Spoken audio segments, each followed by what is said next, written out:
Hello student. तो आज हम देखने वाले हैं फार्मास्यूटिकल बायोटेक्नोलॉजी जो सब्जेक्ट है। इसका सब्जेक्ट कोड है BP 605T।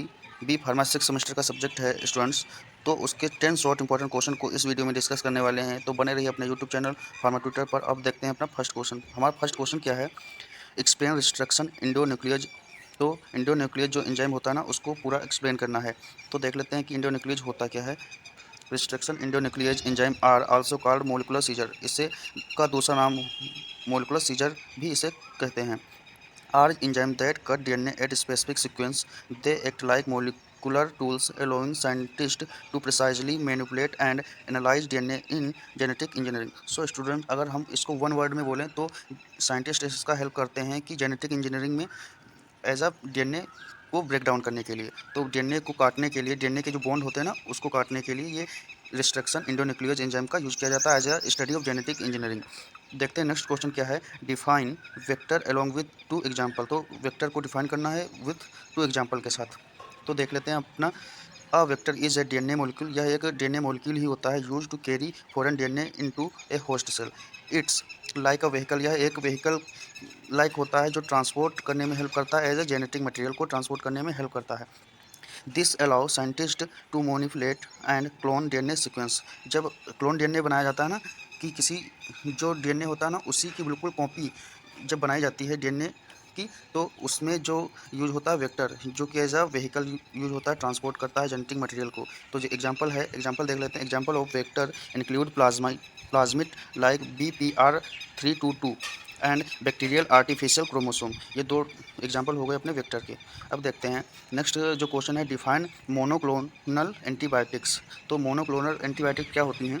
Monoclonal antibiotics are lab produce protein design to mimic the activity. मतलब यह जो होती हैं एंटीबायोटिक, वो लेब में प्रोड्यूस की जाती हैं, सिंथेसाइज की जाती हैं और डिज़ाइन की जाती हैं।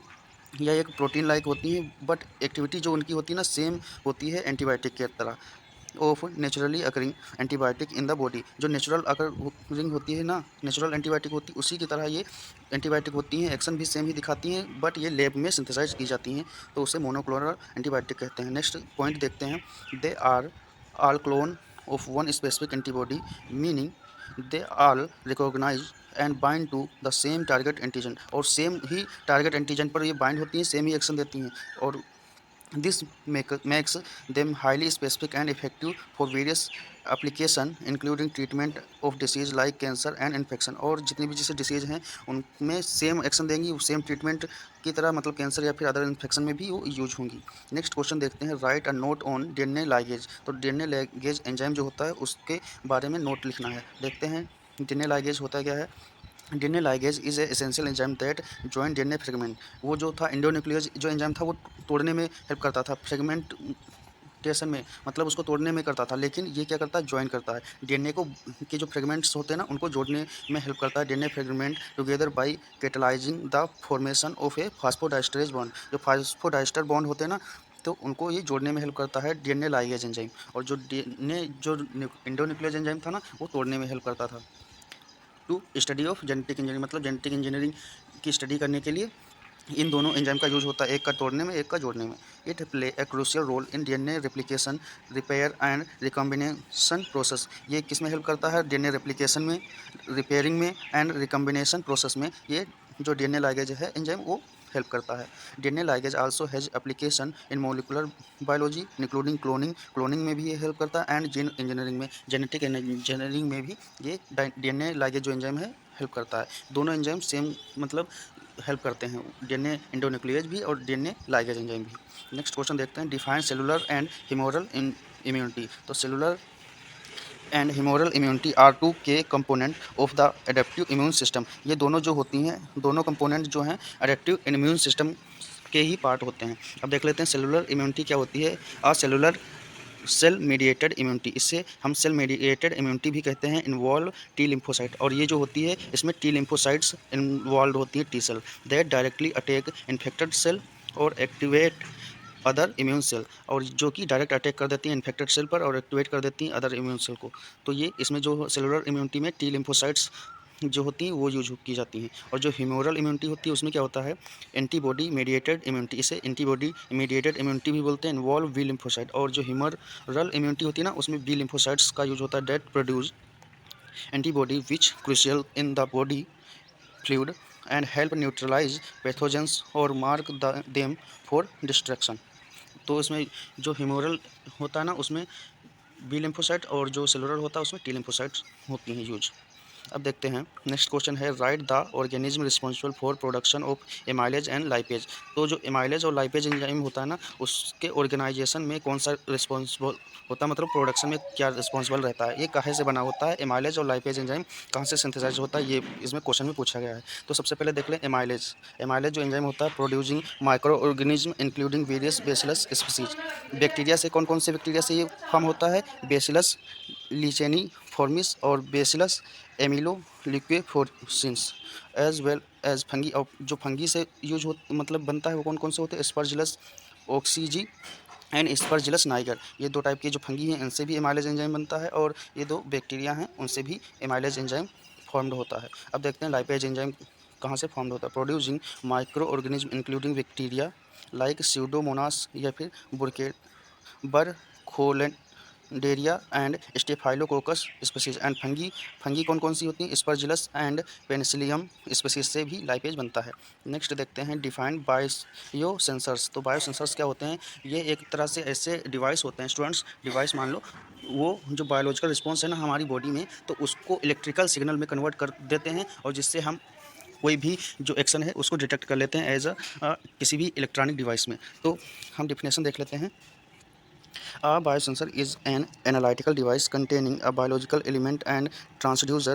The biological element interact specifically with an analyte to produce a measurable signal, और measurable signal produce कर देते हैं। There are several type of biosensor including electrochemical, optical, thermal and piezoelectric biosensor. ये इतने टाइप के बायोसेंसर पाए जाते हैं। एग्जांपल है जैसे थर्मोमीटर है, थर्मोमीटर का हम अपने बॉडी पर यूज करेंगे, फिर वो जो बायोलॉजिकल सिग्नल होंगे ना, मतलब टेम्परेचर, जो भी फीवर होगा उसको टेम्परेचर के फॉर्म में कन्वर्ट करके फिर बता देगा कि हाँ इतना फीवर है, इतने डिग्री सेल्सियस उसका टेम्परेचर है। प्रेगनेंसी किट, इसमें भी जो बायोलॉजिकल रिस्पॉन्स होता है उसको दो लाइनें छप के आती हैं ना प्रेगनेंसी टेस्ट उसमें किट में, और वो एक जो है इलेक्ट्रिकल सिग्नल में कन्वर्ट कर देता है।